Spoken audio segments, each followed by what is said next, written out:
सतनाम के गूंज जयकारा। गाव गाव मन बाजे नगारा, सतनाम के गूंज जयकारा। सफेद ध्वजा लहराए गगन मन, गुरु घासीदास के महिमा पारा।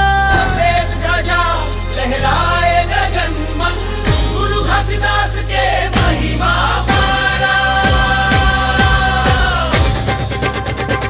नाचो रे भाई पंथी नाचो,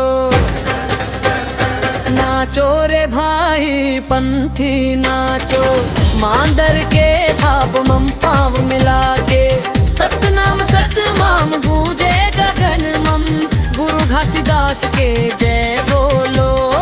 नाचो रे भाई पंथी नाचो, मांदर के थाप मम पाव मिला के, सतनाम सतनाम गूंजे गगन मम, गुरु घासीदास के जय बोलो।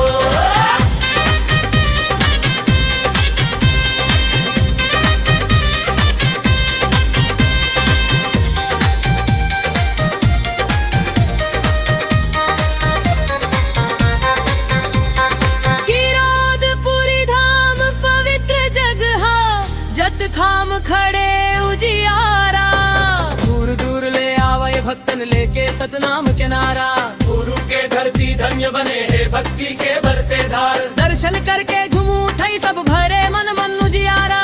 गुरु के नाचा पंथी दल बजमन सीरा ढोल बिदंग, सतनाम के नाम लेके खुशी मन झूमे सब संग। नाचो रे भाई पंथी नाचो, मांदर के थाप मम पाम मिला के, सतनाम सतनाम गूंजे गगन मम, गुरु घासीदास के जय बोलो। नाचो रे भाई पंथी नाचो, मांदर के थाप मम पाम मिला के, सतनाम सतनाम गूंजे गगन मम, गुरु घासीदास के जय बोलो।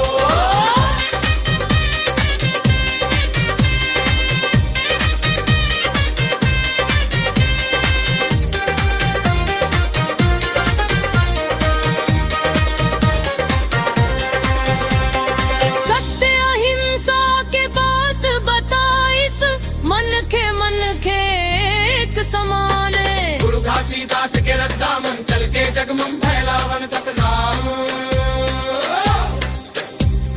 नाचो रे भाई पंथी नाचो, जागे आज सतनाम के जोत, गुरु घासीदास के महिमा गा के भर दे दिल मम, नई रोशनियोत भर दे दिल मन, नई रोशनियोत। नाचो रे भाई पंथी नाचो, जागे आज सतनाम के जोत, गुरु घासीदास